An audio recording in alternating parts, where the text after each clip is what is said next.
Good evening all and welcome to day 2 of Paranormal Week. Tonight we have some haunted wood stories, which I really hope you enjoy. But for now it's time to get comfortable and let the darkness take control. My mum is Filipino. She was born and raised in the provinces around Caramoan. Her family was big. She's one of 11 siblings. They grew up in a small, humble home. No bathroom, cooking was done over a fire outside. My lolo was a fisherman, and my lola looked after the house and children. Life was simple, but not always peaceful. One night in the 1950s, my lola had just given birth to one of my uncles. It was late, pitch dark except for the faint glow of the moon and the flickering light from the small fire my lolo was cooking over.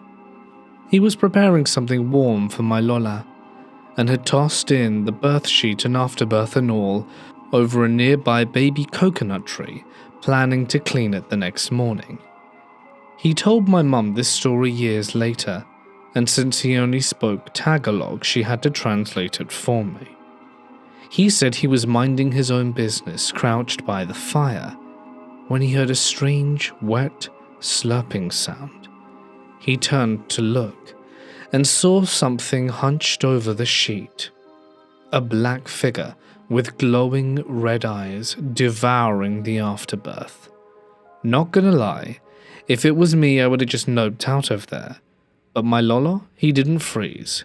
He reached into the fire with his shirt, grabbed a burning rock and hurled it at the creature. It hit. The thing let out a horrible, guttural growl and fled into the forest. My lolo could still hear its grunts from the shadows, so he dug a hole, buried the sheet and covered it with the hot rocks, hoping to ward it off. The next morning the ground had been torn open, and the sheet was gone. Another story he told involved fishing late at night with a friend. The sea was calm, almost eerily so, and the moon cast an eerie silver trail over the water. That's when they saw something floating above them. A man just suspended there, hovering. Back then there were whispers in the province about witches, mermaids, and other dark things that lived near the sea. My lolo called this one a witch, though he never used the English word.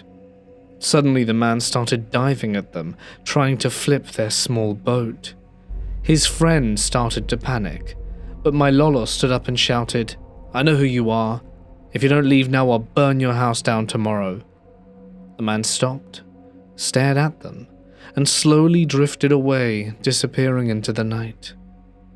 When my mum was around 7, playing with one of her younger brothers, funnily enough the same uncle from the first story, they were exploring near the fields when they found a tiny glass bottle, sealed tight with little stones inside that looked like eyes. Being curious children, they brought it home excited to show their father. Lolo was working in the field when they approached, and the moment he saw the bottle he went white. He grabbed it and threw it as far as he could, and the second it hit the ground, a bolt of lightning struck that very spot. My mum said he told them never to bring anything like it home again. It was evil and left behind by a witch. And then there's this. When she was older and working in the field, she once heard a strange sound from the pigsty. She looked up and saw a tiny man no taller than her knees dragging a pig into the forest like it weighed nothing. She just froze, watching him vanish into the trees, pig and all. There's one more story she told me. If it were me, I would have packed up and moved far, far away. But honestly, any of these stories would have made me do it. No wonder my mum ended up in Australia. I visited the province a few times as a kid, and thankfully the scariest thing I ever saw was a giant rat running across the exposed beam of the house. That was enough for me. But there was something about the place. The land holds stories. Some of them still walk. I'm a lover of the great outdoors, and someone who just enjoys getting off the grid now and then. A few years ago I went camping on a mountain with a buddy of mine. We had a fire going and were just hanging out, chatting and tossing sticks into the flames, and generally messing around. That's when I heard something faint that pulled my attention away from the conversation. I stopped mid-sentence and said, "Hold up, be quiet for a sec." We both went silent and leaned in, listening. Somewhere in the distance, barely audible, we heard what sounded like a woman singing. It wasn't your typical melody. It had this really strange, old, almost medieval quality to it. The voice was soft and echoing, and she was singing in a language I didn't recognize. We couldn't make out the words, but it sounded ancient, not just foreign, but old. What crept us out the most was the fact that we were out there, completely off the beaten path. We liked to camp far from any established sites, especially to avoid running into other people. There shouldn't have been anyone out here. We didn't sleep much that night. I posted a few photos to our camp on Facebook, just some shots of the fire, the view, the trees, normal stuff. That's when a mutual friend of mine messaged me and asked, "Hey, did you hear anything weird while you were up there?" I asked him to elaborate. He went on to tell me that he and another one of his friends had camped near that area not long before. They brought one of their dogs with them. At one point during the night, they heard a woman crying out in the distance, coming from the road that runs near the site. Thinking someone might be in trouble, they grabbed a flashlight and went to check it out. They followed the sound towards the road and called out to her. But as soon as they did, the crying stopped. Instantly. No echo, no footsteps, just silence. Weirded out, they decided to head back to the camp. When they got there, they found their dog collapsed by the fire, convulsing and foaming at the mouth. With no warning, no reason, they scooped him up, jumped in the car and tore down the mountain. Halfway down, the dog suddenly stopped twitching and went completely limp. They thought it was dead. But then as they reached the base of the mountain, the dog just woke up like nothing had happened. No more shaking, no more foaming. Totally normal, as if the whole thing had never happened. They were convinced they'd encountered something evil up there. While telling me this, I just sat there frozen. I went pale. Once he finished, I told him what I had heard that night. The singing. He got really quiet. A week later, he offered me to take me back up the mountain and show me exactly where it all happened. When we got there, I felt sick to my stomach. It was the same spot. The exact area where I had heard the woman's voice drifting through the trees. I don't know what's up there. I don't pretend to understand it. But I'm never camping there again. My buddy, a Marine, once told me a story that still makes the hairs on my arms stand on end. And I'm about to share it with you. It wasn't a combat tale. This happened during a routine training exercise deep in some forgotten stretch of forest. The kind of woods where the air feels heavy. His unit had been out for hours, trekking through thick underbrush and uneven terrain. At some point he realized he'd gotten separated, just far enough that no familiar voices or movement were within earshot. He wasn't concerned at first. He knew the drill. He'd been through worse. But after nearly an hour of hiking, everything started to blur together. Every tree looked the same, every direction felt wrong. That's when it started. This quiet, creeping unease that was settling into his gut. The forest had gone completely still, not just quiet, but dead. No birds, no wind, just the sound of his own boots against the damp earth and the occasional rustling that always seemed to come from just behind him. Every time he stopped to listen, it stopped too. When he turned, there was nothing there. His radio buzzed in his hand, and for a second, relief surged through him until he realized it was only static. Garbled noises, no voice. He tried calling out, switching channels, but all he got in return was silence. Then, just as the last light of day began to die behind the tree line, he saw them. 3 men standing perfectly still about 20 yards away, dressed in full marine gear, helmets, rifles, the works. From that distance, they looked just like any of the other guys in the unit, and he called out to them, jogging up to them, heart pounding with relief. They didn't say a word. They stood there, unmoving, faces shadowed by their helmets. But there was something weird. Their uniforms were regulation, sure, but faded like they'd been worn for years. One of them had a deep gouge across his chest plate, another's boots were caked in thick, dark mud that didn't match the trail. But most disturbing were their eyes. They weren't blinking, simply staring. And one of them slowly lifted an arm and pointed towards the ridgeline without speaking. The motion was too smooth, wrong almost, like a puppet on strings. He was tired, disoriented and desperate to get back, so he followed their directions. He kept looking over his shoulder, half expecting them to follow, but they just stood still, watching him. When he finally stumbled back into camp, the first thing he heard was his sergeant barking, "Where the hell have you been? You were the last one we were waiting on." Confused, my buddy asked about the 3 other Marines in the woods. Maybe they were from a different squad. The sergeant's face went pale. "What 3 guys? Everyone's accounted for, it's just you." At first my buddy thought it was a joke, some weird hazing thing. But the look on the sergeant's face told him otherwise. And when he turned around, scanning the tree line behind him, there was nothing. No movement, no sign of anyone ever being there. Later that night, after the exercise had wrapped up, he shared a story with a few of his fellow Marines around the fire. One of the older guys went still, then leaned forward and said quietly, "You saw them, didn't you?" Apparently the story had been around for years, an old training legend. Long ago, 3 Marines went missing during a similar exercise in the same woods. They were never found. No bodies, no gear. They'd simply vanished. Since then, there have been sightings, always when someone gets separated. Always 3 men in full gear, silent, unmoving, and watching. Some lost Marines say they helped them get back. Others weren't so lucky. One guy claimed he followed them in the wrong direction and ended up deeper in the woods, nearly hypothermic by the time he was found. Another said he tried to follow them directly, but they just vanished into the trees as if they were made of smoke. No one's entirely sure what they are.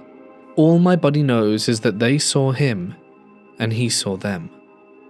And that's pretty much where he wants to leave it. I've never really been a fan of camping. Something about the isolation, the vulnerability, the way the darkness seems to swallow everything just never sat right with me. But back in 2012, for reasons I can't fully remember, a friend and I decided to spend a Saturday night camping on some private land that we had permission to use. Sounds safe, right? It sat on the edge of a small lake in the rural American southeast, somewhere between the suburbs and the deep woods. The lake wasn't massive, maybe 100 yards across, at its widest point, though I've never been good at judging distance.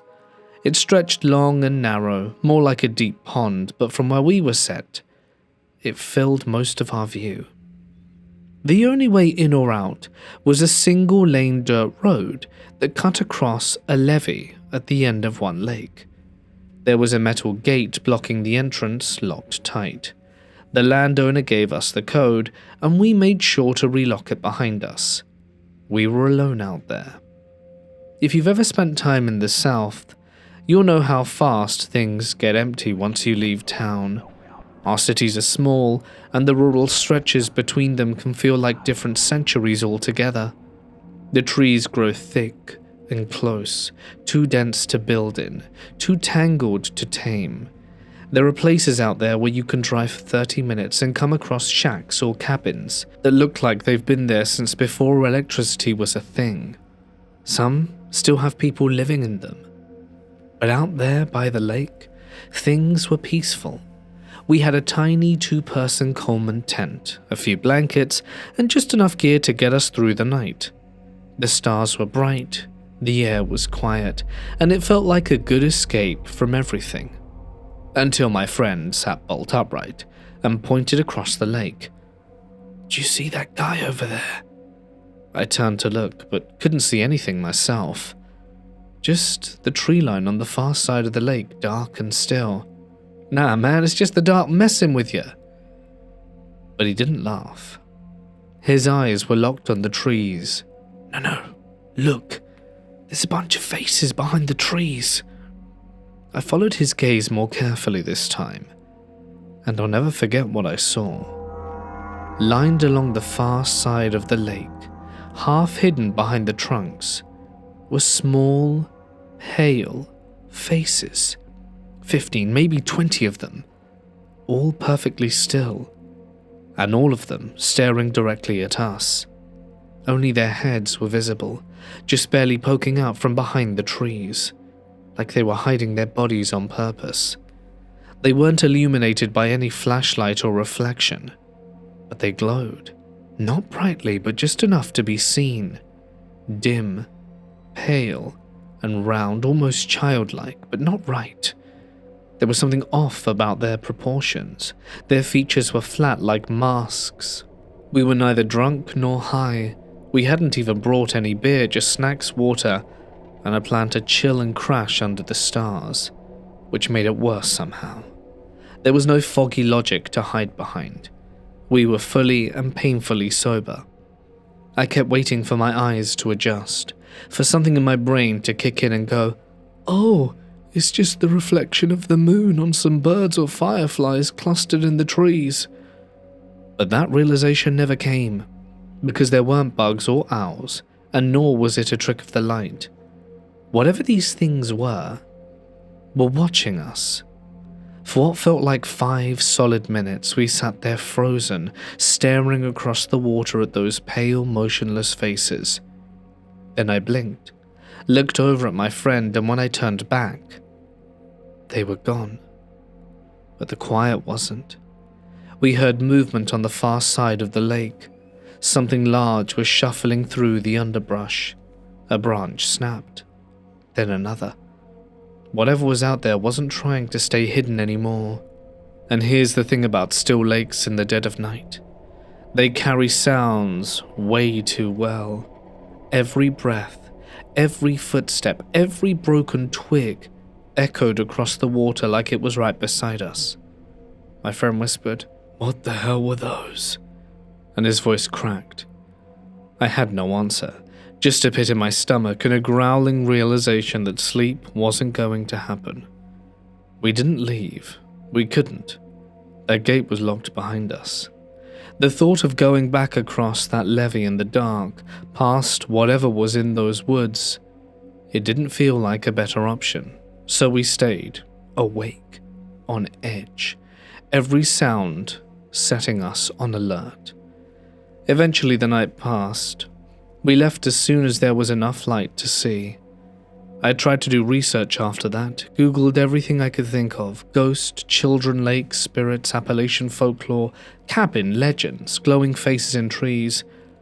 I never found anything that matched what we saw, not exactly. I haven't gone camping since. I don't think I ever will.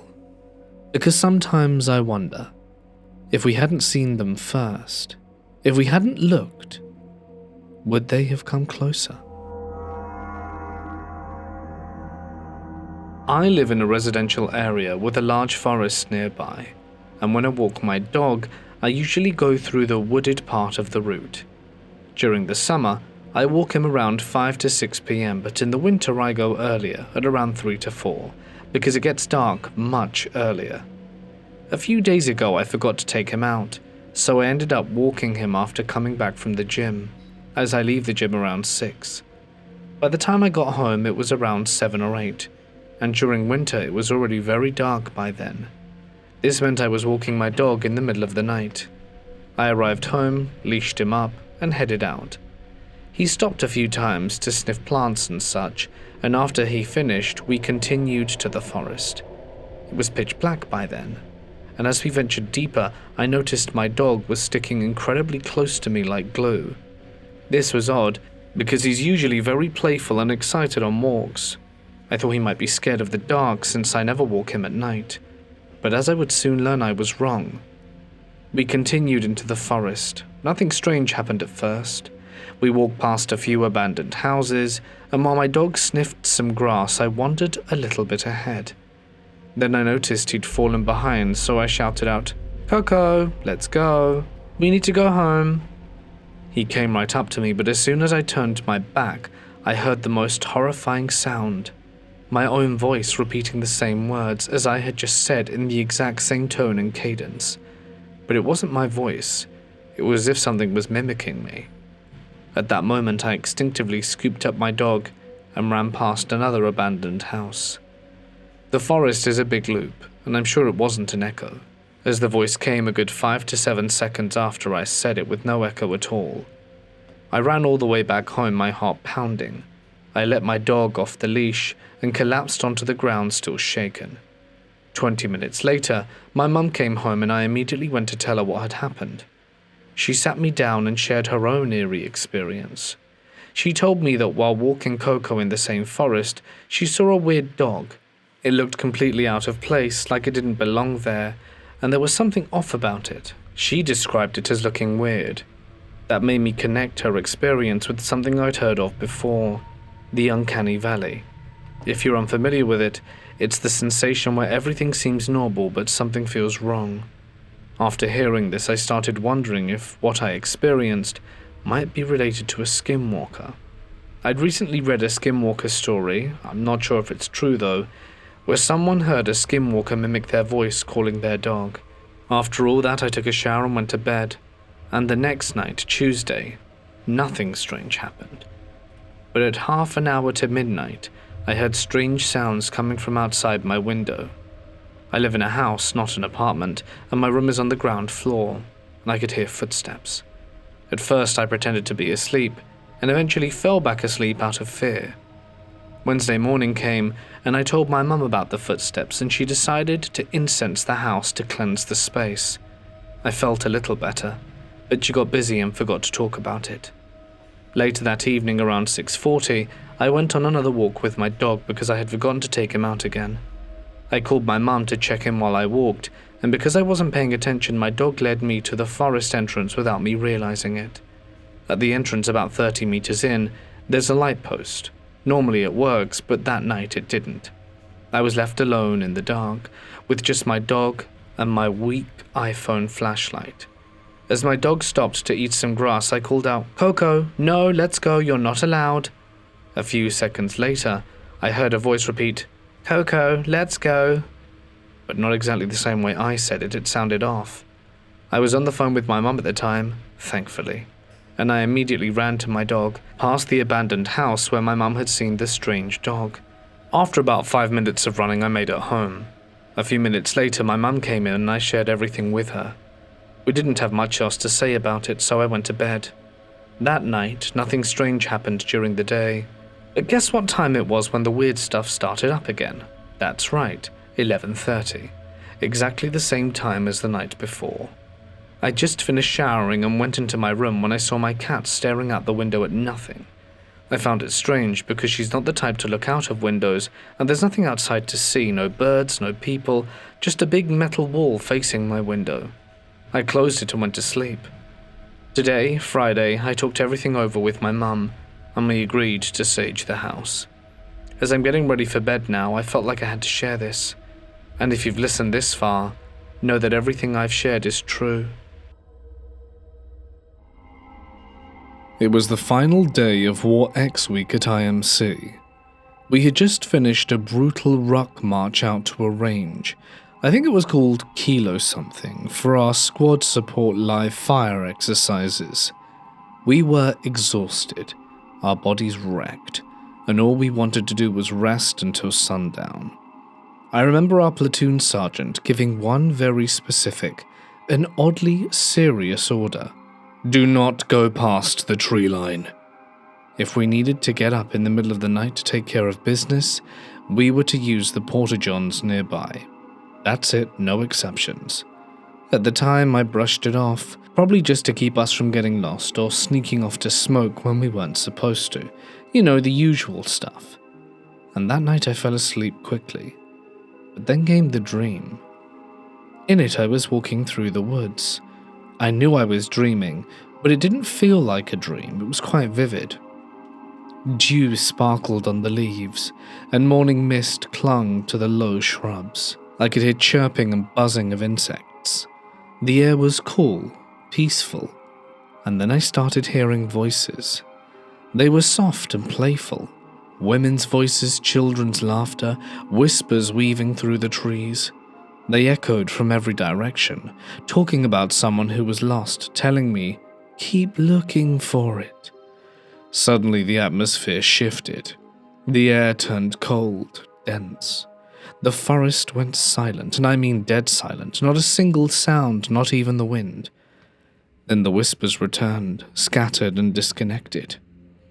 A crushing weight of dread slammed into me, and I dropped to my knees, hands over my ears, scratching my face and screaming.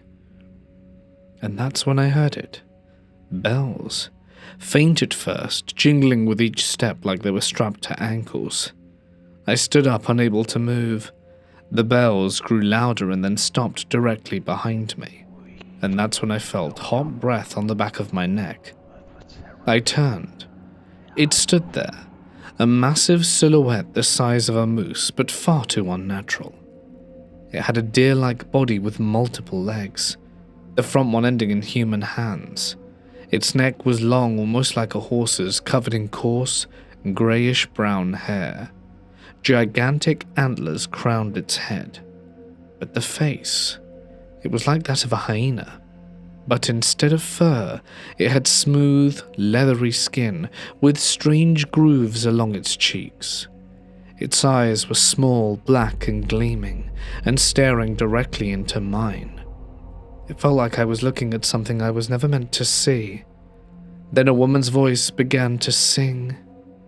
The creature lowered its head towards mine, and I heard a deep voice in my mind, like thick molasses, slow and unintelligible, seeping through my skull. It didn't speak a language I knew, but the pressure of it nearly crushed my head. And then I woke up. It was 3 a.m. My buddy was shaking me awake for fire watch. Still shaken, I threw my Gore-Tex top on, grabbed my rifle and stepped into the cool night. Everyone else was asleep. I was posted just a few feet from the tree line, the same one we were told to avoid, and I stood there staring at the trees. That's when the sudden urge to piss hit me. I actually considered stepping onto the tree line for a quick one, but just as I was about to move, a deer walked out the woods. Only it wasn't right. It stood completely still. Then unnaturally, it began walking backwards into the trees. I turned right there and pissed in the middle of the road. The next morning we completed our final rock march back to the barracks. My legs were dead, but seeing our squad bay in the distance was one of the best feelings of my life. That night, while lying in bed and scrolling, I came across a meme that stopped me cold. It looked exactly like the creature from my dream. I even shared it with my wife, who got chills too. The next morning, still thinking about it, I casually asked my platoon sergeant what he meant when he warned us not to go into the tree line. He paused, zoned out for a moment, and then looked at me with a strange smile and said, "Do you believe in fairies?" Then he walked off. To this day, I still think about that dream. My buddy still jokes with me saying, "The forest spirit's gonna get you," but I'm not laughing. Something different was in those woods, and I don't think it ever left. I live in a small village near a tiny forest filled with thin, spindly trees. When I was around 12 years old, a close friend and I were out playing in the open field right next to that forest. We'd spent countless afternoons there, wandering around, talking and goofing off, hitting sticks against rocks and trees like we always did. The forest wasn't unfamiliar to us. We'd been in and out of it so many times that it felt like an extension of our backyard. Nothing about that day felt unusual at first. As we chatted and casually bumped sticks against the trees like usual, we both suddenly stopped in our tracks. There was something dead ahead of us, about 10 to 15 meters away. I wasn't scared at first, simply confused. At a glance, it looked like a wild boar because of its snout. But the longer I stared, the more I realized it didn't make sense. Its body wasn't stocky like a boar. It was more like a German shepherd. The size, the posture, it was completely off. And then things got weirder. The creature slowly walked behind one of the thin trees. I watched carefully, expecting it to come out on the other side, but it never did. It didn't go far enough to be hidden from my line of sight, and yet it was just gone, as if it vanished into thin air. I stared at the tree for about 10 seconds, frozen, before I turned to my friend and asked the following. "Did you see that?"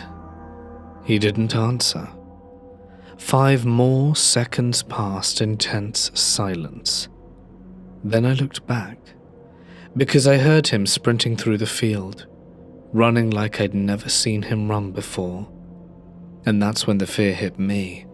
I turned and ran right after him straight out the woods. When we reached the field, we stopped and turned around, but whatever it was never reappeared. Nothing moved, nothing followed, and the forest was quiet once more. To this day, I still am unsure of what we saw. If it had been a wild animal, it would have been scared off long before by the noise we were making. We were never quiet, and yet it appeared so suddenly and so close, just to disappear without a sound. I still live in the same village. I've never seen that thing again. But now and then, late at night, I'll hear strange sounds coming from the forest or across the field. Nothing clear enough to explain, but just eerie enough to make me remember that day. This happened when I was around 11 years old. My sister was with me at the time. The place was a little far from home, a terrace farming area where many people, including my family, had land to grow crops. Back then it was very quiet, with no one else around. There were many trees in that area, making it feel even more isolated. There used to be very few people working in the fields, and even they were far away from where we were. One afternoon around 2 p.m., my sister and I went there to take lunch with our grandpa who was working in the field. We stayed for a while and then started walking back home. On the way back, we suddenly heard a voice and saw someone. The voice sounded like our neighbor's grandmother, who often came there to collect goat fodder. She was standing at the top of the field and called us to get something. My sister went up while I waited below carrying some logs.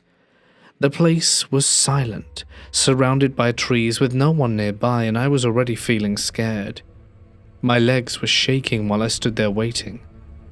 After a while, my sister came back and said she didn't see anyone up there.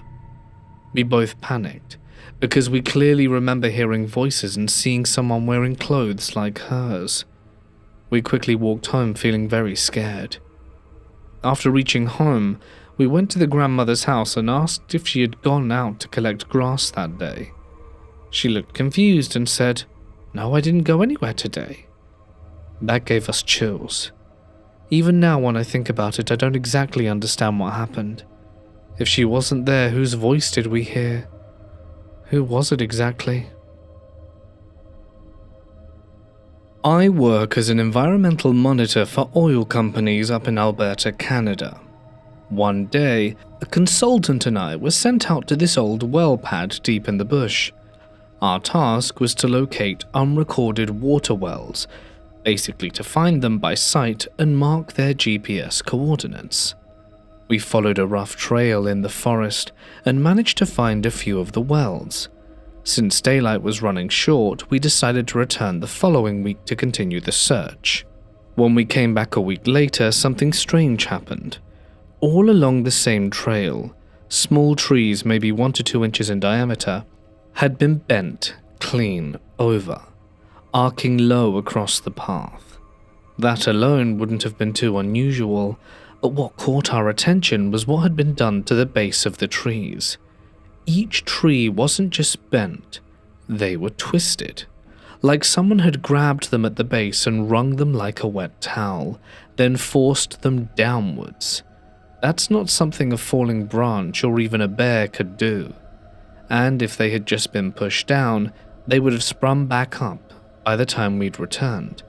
But they stayed down because they were twisted to stay that way. It was like someone or something knew how to manipulate the trees so they would remain bent. We stood there for a while, trying to make sense of it. The only explanation we could come up with was maybe a tiny tornado had touched down just in that exact spot and then lifted off just as suddenly. But it didn't sit right with us. There was no other wind damage, no debris, no sign of weather, and it would have been extremely focused to twist just those trees in such a specific pattern.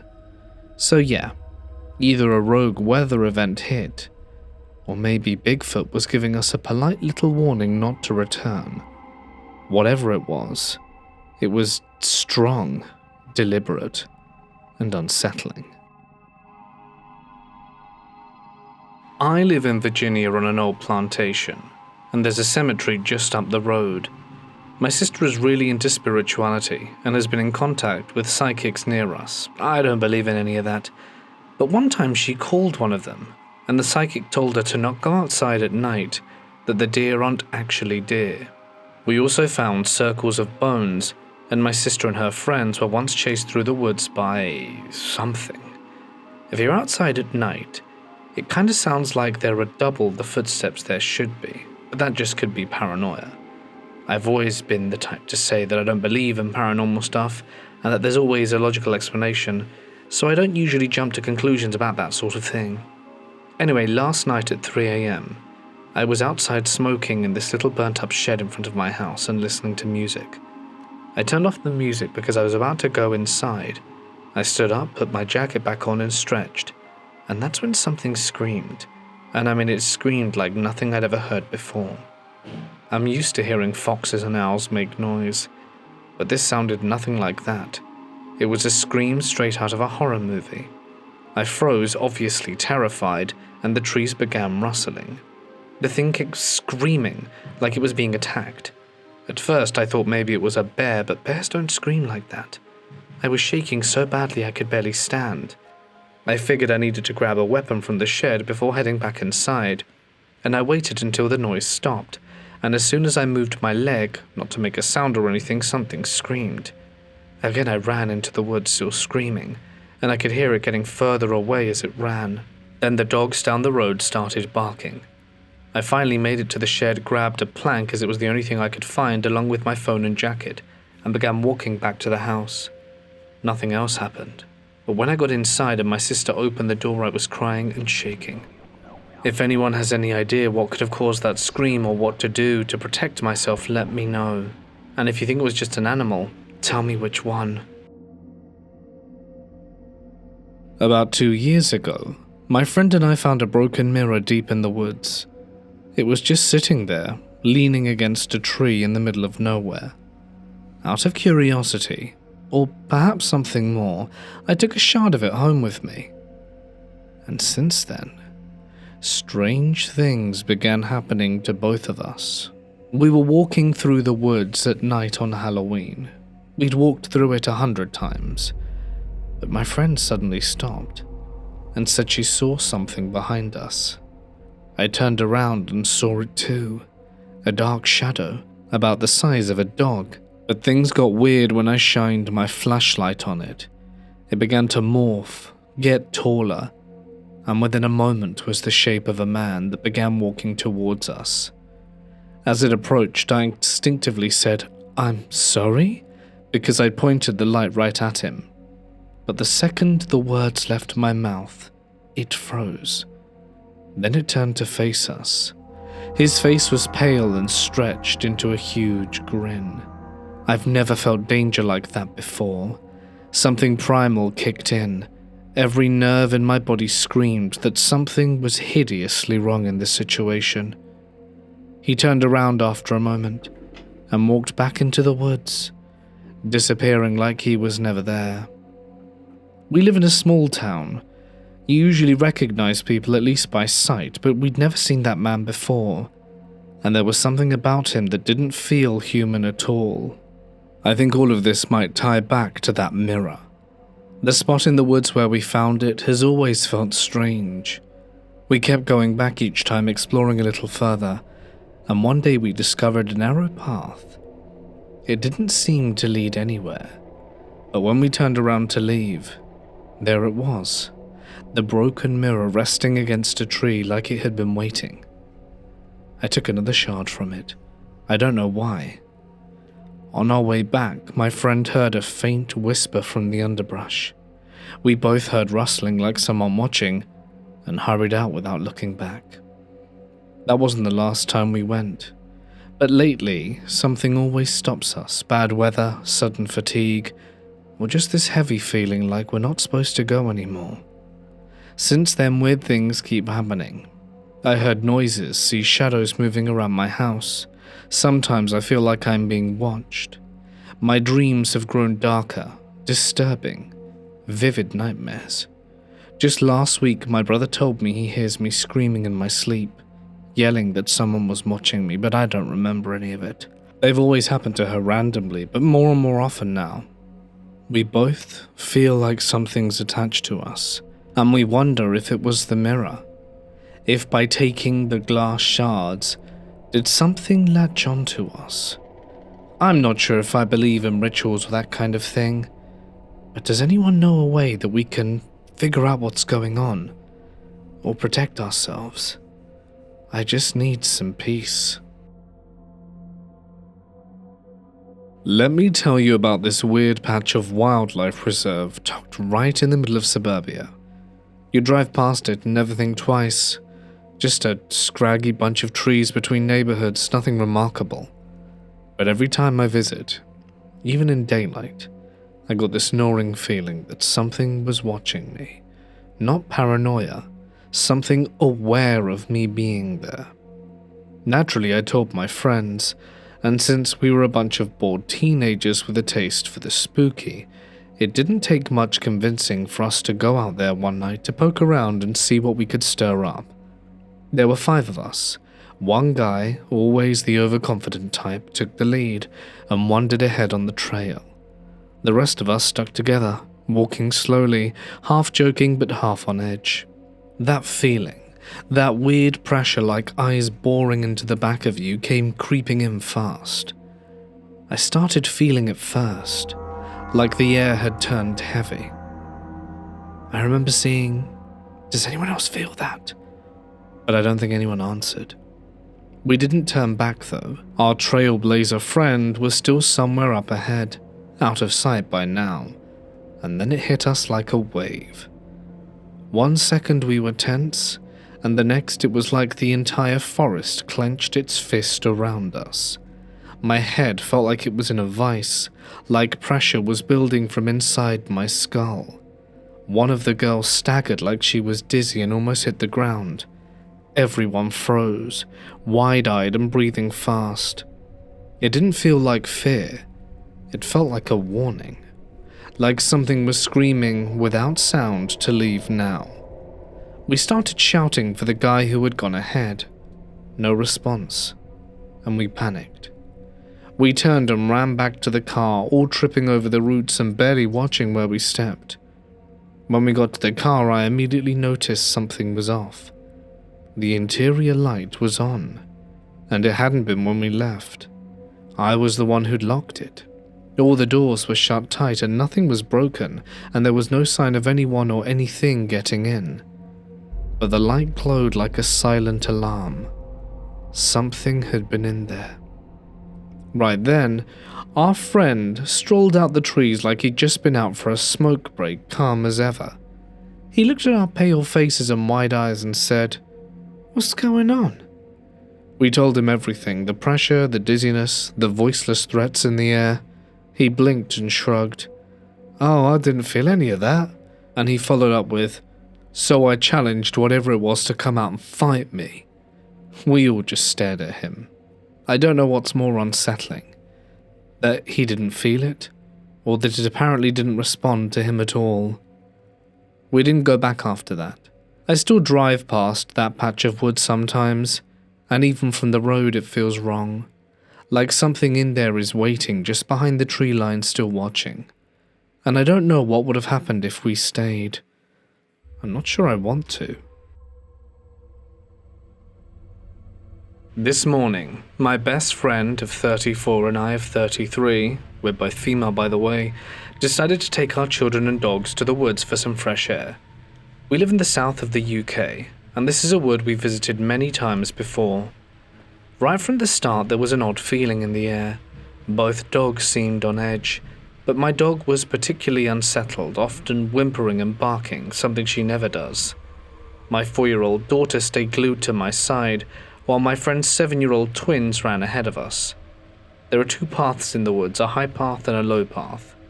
Below the low path there's a valley, and as we walked along the low path, the twins decided to climb the steep slope to reach the top path, something they had done many times before. My friend's dog joined them, and from the top of the slope the twins said they heard pigs, which wasn't unusual, as pigs often roam the woods. But then in an instant they were gone, completely out of sight. That was very unlike them. The twins were adventurous, but never strayed so far out of view. My friend immediately shouted for them, but we could neither see nor hear them. In a panic, she tried to climb the slope to get a better view, but struggled. Then, from deep in the valley below us, we heard a dog screaming in pain as if it were trapped. My friend stopped climbing and began shouting for her dog, who we thought was the one in distress. The dog's screams grew more intense. Fearing the worst, my friend attempted to climb down the slope into the valley to help, thinking it was her dog. Then from the corner of my eye I saw movement. Her dog was walking towards us from the direction the twins had last been seen. The moment we saw the dog, the screaming stopped dead. Then a woman appeared on the top of the slope and shouted that the twins were making their way back down the path towards the beginning of the woods. We both shouted thank you, and my friend said that she would run ahead to find the twins. But when we looked up, the woman was gone. We scanned the area, but she had vanished. From the direction she had been standing in just moments before, about 50 deer suddenly ran past us, heading down into the valley where the dog's screams had come from. My friend ran ahead to find the twins, leaving me with the dogs and my daughter.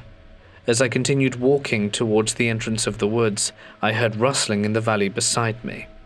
I looked down and saw 5 deer running past, following the larger group. I lifted my daughter so she could see them too, but as I placed her back on the ground, I heard a noise, very close this time, like an old-fashioned phone ringing. I stopped and looked in the trees but couldn't see anything, and as I turned away and continued walking, the sound started again, and only stopped when I looked back.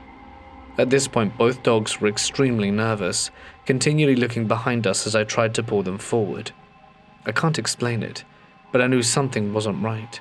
I felt like my daughter wasn't safe.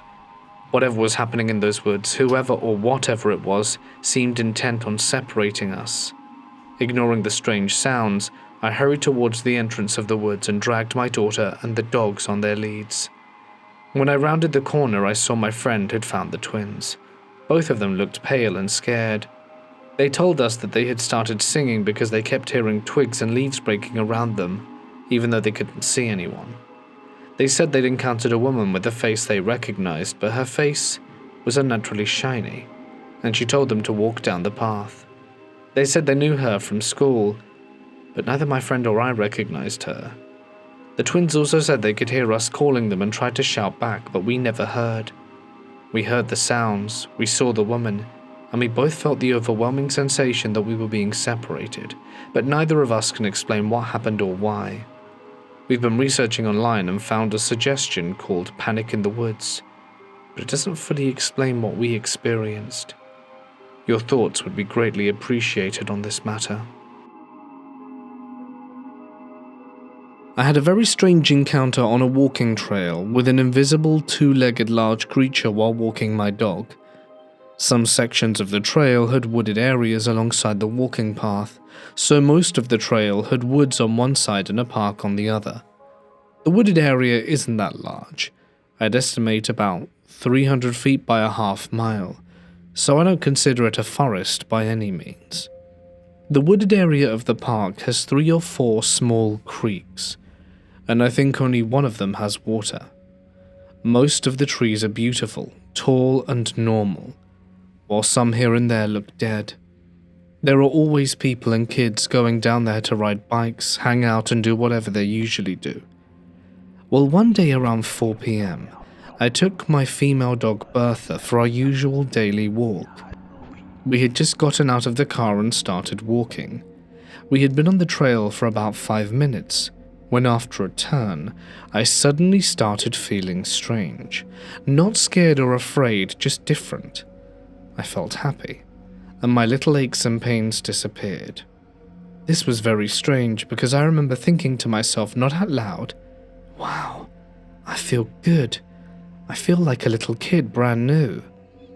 This feeling lasted for about 20 seconds, when all of a sudden something let go of a large bush, like it had been holding onto it. It sounded like whatever it was had been intertwined in the bush, holding onto it and trying to hide. At that moment, Bertha turned towards the bush and lunged after it. I had her on a leash, but she was dragging me, almost pulling me into the woods. I had to hold her back because I couldn't see what was making all the noise. Then it moved through another tall bush and started stepping heavily, making loud thumping sounds. I think it fell when it made out of the bushy area. It was only about 15 feet from us on the other side of the bushes, and it sounded like 2 very large horses stomping on the ground. I could see the bushes and the grass moving, but I couldn't see anything coming from within it. We moved back a few feet from the trail to get a better view of the clearing on the other side of the bushes. I looked right at the spot where the footsteps were coming from, but saw nothing. Then I looked down at the ground and saw where 2 feet were stepping on the tall grass. And I remember thinking to myself, no way. That's not an invisible monster. Right after that, I heard something I'll never forget. The thing started making loud stomps. It sounded almost like a T-Rex from the movies. I could actually feel the stomps vibrating the ground. Bertha and I just stood staring into the woods. My eardrums were shaking badly, and it felt like both had turned into broken speakers. The creature stomped for about 15 seconds, and then the sound stopped like a light switch being turned off. I have no idea if I jumped into something or if it simply vanished. What's strange is that after all of that, I still felt happy. I was just very curious. On our way home, I remember thinking, on any other day I would have been afraid, and I heard 3 more things on different times in a different part of the woods. A few times I turned around, but I never saw anything, and I didn't stop moving like last time. One time, as I heard it step into the woods next to me, I thought it wants me to make a mistake and go into the woods towards it. Right after that, I never heard it again, and I'm certain it could hear my thoughts. A few weeks ago, I saw something stranger still. Bertha and I were walking in the same section of trail about 100 feet from my first encounter. I stopped to look in the woods. The scene was beautiful. The trees, the shades of green, the sunlight filtering through, it looked like a postcard. As I admired the view, just 2 or 3 seconds after, I thought about how perfect it looked. I saw a large human-shaped blur move between 2 trees about 80 feet away. It was only for a split second, but it was massive, maybe 10 feet tall, with a big head and wide muscular shoulders. It looked almost like Predator from the movie when he's cloaked. I think it took off running because I assumed I sensed its presence, but I had no idea it was there. I'm much more cautious now when walking near wooded areas. I always tell people where I'm going and carry a few extra things hidden on me. I have no idea why things got so close to me or what its intentions were, and why it ran from me those times. When I was a kid, my family lived in a neighborhood that backed up to a pretty good-sized wooded area with lots of big green trees and foliage. There were trails that weaved through the area between all the houses and backyards. I used to play a lot back there, with the other neighborhood kids running through the woods, climbing trees, or swinging from vines and branches. My mum had a small group of close friends from high school and college who all had children at about the same time as she did. My friend Jason was one of them. He and I were the same age and got to hang out quite often. We spent a lot of time playing with Lego, trains, action figures, slot cars, Hot Wheels, and other toys. We spent a lot of time in the woods behind the house too. My family, mum, dad, younger sister and I, moved away from there when I was around 7, but we would still make trips back to visit friends and family, and I would get to see Jason every few years. Sometimes we would drive through the neighborhood to see the old house again. The woods always looked a lot smaller than how I remembered seeing them as a kid. When I was in my early teens, on one of these visits with Jason, we were alone, our parents and family in another room, and he asked, "Do you remember the time when me and you saw a clown in the woods behind your old house?" The question caught me off guard because I had no recollection of this ever happening. What? A clown in the woods? I was puzzled, because if something like this happened to me as a child, I'm sure I would have been traumatized and remembered it eternally. He answered, "Yeah, we were running through the woods, just me and you, and went around a bend in the path and there was a clown standing there staring at us. We freaked out, turned around, and ran all the way back to your house. I've never been afraid of clowns." Jason is definitely afraid of clowns. I've always wondered why some people are. I know it's not uncommon, maybe because of the movies. Anyway, we were kids and our imaginations would run wild, playing G.I. Joe in the woods or being Ninja Turtles, etc. I wasn't sure how much of Jason's memory was fabricated or embellished. Like, maybe something happened and I didn't think it was a big deal, but it was to him. I brushed it off, saying I didn't remember anything like that happening, and we continued hanging out until it was time to leave. Every once in a while, the memory of him asking this question came back, and had me wondering if it was true. A few years later, a little bit further into my teens, we went back to visit my family again, and I got to see Jason. Just like before when we were alone, he asked if I remembered the clown incident. I told him, "I remember you asking me about them before, but I don't remember anything happening. Are you sure you're not just making it up? Or maybe it's a dream you had?" He replied with, "I swear to God it happened. Let me tell you the story. So we were running through the woods, just you and me. We came around a bend and saw a clown standing there staring at us. It freaked us out so badly. I remember looking over at you, and you were looking right back at me all wide-eyed, and we were both scared, and so we ran back to your house as fast as we could." I sat there in silence, processing what he had said.